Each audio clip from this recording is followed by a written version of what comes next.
కనుక తమ చేతులను చాచి నా రక్షణ కొరకు ప్రతి అయిన సర్వేశ్వరునికి తమ జీవనము బలిగా ఒప్పగించిరి.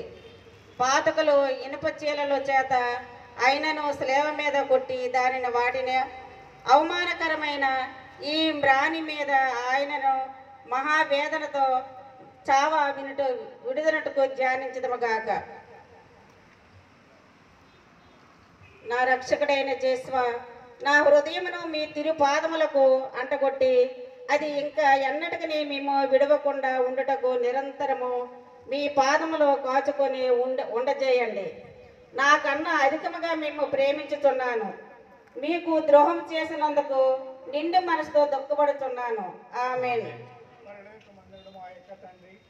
మీ నామం పవిత్రపరచబడుగాక, మీ రాజ్యం వచ్చునుగాక, మీ చిత్తము పరలోకమందు నెరవేరినట్లు భూలోకమందు నెరవేరునుగాక.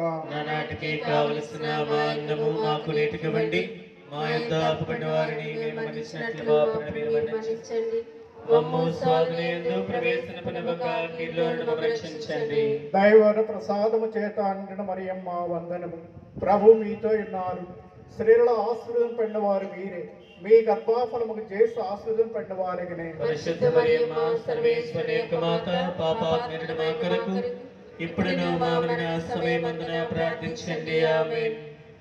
పితా పుత్ర పవిత్రాత్మక మహిమ కలుగునుగాక. ఆదిలో కలిగినట్లు ఇప్పుడును సదాకాలం మహిమ కలుగునుగాక. ఆమేన్. మా మీద దయగా ఉండండి స్వామి. మా మీద దయగా ఉండండి స్వామి. మరణించిన విశ్వాసుల ఆత్మలు సర్వేశ్వరుని దయ వలన సమాధానమందు విశ్రమింతురుగాక.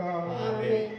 నీడే అంతా పూర్తి అంచు నాడే శ్రీ రంబో వంచి నీడే నాడు ప్రాణమో. 12వ స్తోత్రము. యేసు ప్రభువు శ్లేవ మీద మృతి పొందుట. యేసుక్రీస్తు మేము ఆరాధించి మీకు స్తోత్రము చేయుచున్నాము. మీ పరిశుద్ధ శిలువ చేత లోకమును రక్షించితిరే. ప్రభువు 3 గంటల సేపు శ్లేవ మీద మహా ఆవేదన పొందిన వెనుక ఉపద్రవం వలన పీడింపబడి శరీర భారమున కృంగి తల వంచి మరణించడం గురించి ధ్యానించుదుముగాక. నా రక్షకుడైన యేసువా, నా మీద గల ప్రేమ చేత మీరు మృతి నొందిన శ్లేవ మరణను భక్తితో ముద్దు పెట్టుకొనుచున్నాను. నా పాపముల వలన నిర్భాగ్యమైన మరణము నాకు